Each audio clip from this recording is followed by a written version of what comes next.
Baik,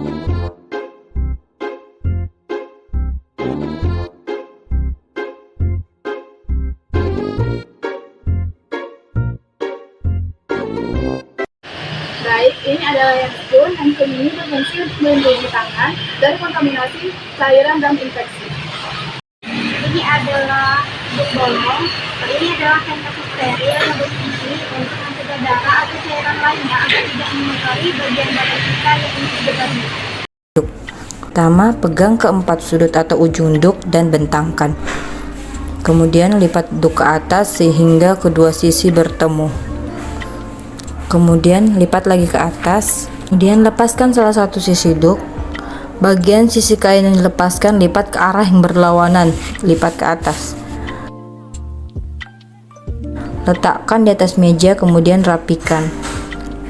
Lipat kedua ujung duk ke arah tengah, kemudian lipat sekali lagi ke arah tengah sehingga lipatan menjadi lipatan kecil menjadi satu.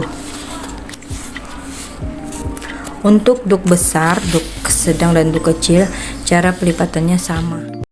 Baik, ini adalah alat yang namanya near beacon yang digunakan fungsinya untuk menampung alat-alat medis yang sudah terpakai seperti gunting, klem, dan pincet. Selain itu juga menampung cairan tubuh yang mengganggu saat tindakan medis seperti muntah, darah, atau. Jadi ini adalah pisau bedah yang digunakan untuk melakukan sayatan pada tubuh selama proses operasi. Jadi selanjutnya adalah gagang bisturi atau gagang pisau bedah yang digunakan sebagai pegangan untuk pisau bedah. Wadahnya ditarik dari sisi yang bebas di ujungnya seperti ini. Untuk posisi needle holdernya ini dipegang oleh jari ke-1 dan 4, sedangkan jari 2 dan 3-nya digunakan sebagai stabilisatornya. Kunci needle holder sampai terdengar bunyi klik. Kemudian ambil blade menggunakan needle holder dengan menjepit punggung blade dengan klem. Jangan sentuh bagian yang tajam dari blade. Untuk sisi depan scalpel itu yaitu yang ada semacam cekungan. Sedangkan untuk scalpel sisi belakang itu permukaannya rata. Dimana sisi depan scalpel ini menghadap ke kita. Pastikan sisi miring pangkal blade itu sejajar dengan sisi miring handle scalpelnya. Kemudian masukkan lubang di blade ke sela-sela handle scalpel dari lebar ke sempit. Tandanya bila sudah masuk itu terdengar bunyi klik.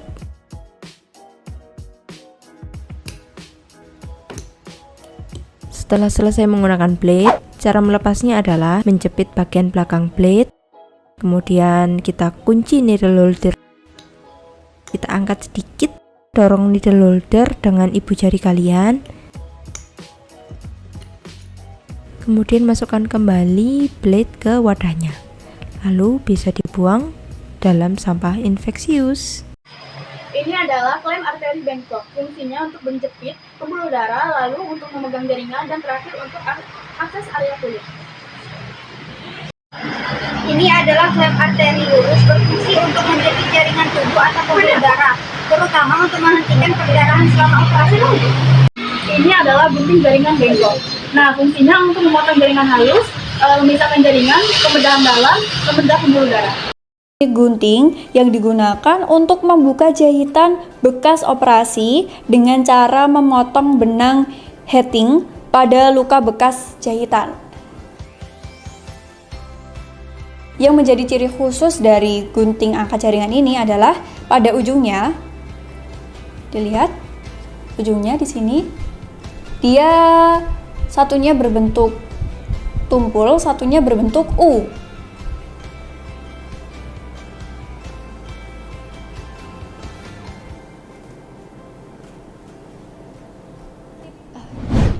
Selanjutnya kita ada klem bengkok dan klem lurus. Ini untuk klem yang lurus, jadi di ujungnya dia sedikit bergerigi seperti ini karena memang fungsinya untuk menjepit. Satunya lagi ini bentuknya persis tapi perbedaannya di ujungnya dia bengkok. Klem arteri lurus atau klem arteri bengkok ini memiliki fungsi yang sama, yaitu untuk mengeklem atau menjepit jaringan tubuh maupun pembuluh darah untuk menghentikan pendarahan dalam operasi serta fungsi-fungsi lainnya. Baik, ini ada alat yang namanya forceps curvet, yang digunakan untuk menjepit jaringan tubuh atau pembuluh darah.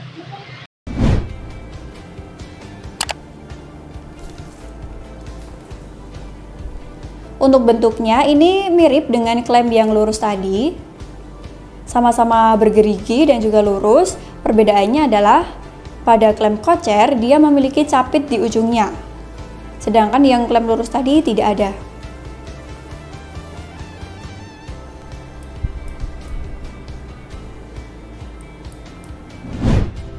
Ini adalah pinset anatomi yang digunakan untuk memegang dan memanipulasi jaringan halus saat operasi, membantu dalam menjahit luka, membersihkan luka dalam memegang kapas atau kasa, memindahkan benda asing kecil, dan mengeksplorasi jaringan.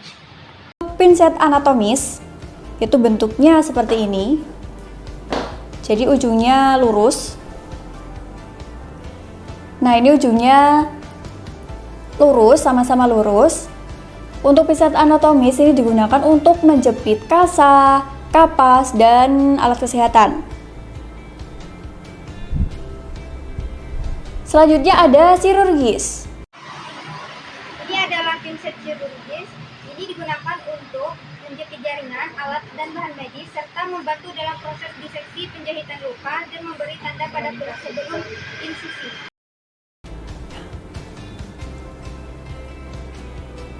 Perbedaannya ini cuma terdapat pada ujungnya saja, seperti ini. Kalau anatomis tadi sama-sama lurus, tapi kalau chirurgis ini dia ada semacam capitnya pada ujungnya, teman-teman.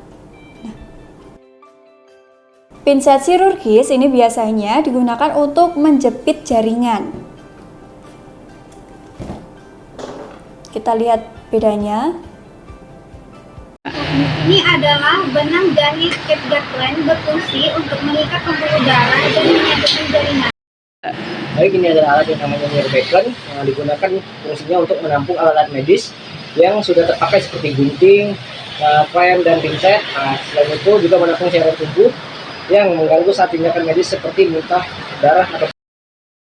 Baik, ini adalah alat yang namanya jarum jahit yang digunakan untuk menyatukan jaringan tubuh, menutup luka, mengikat pembuluh darah, dan mendukung penyembuhan.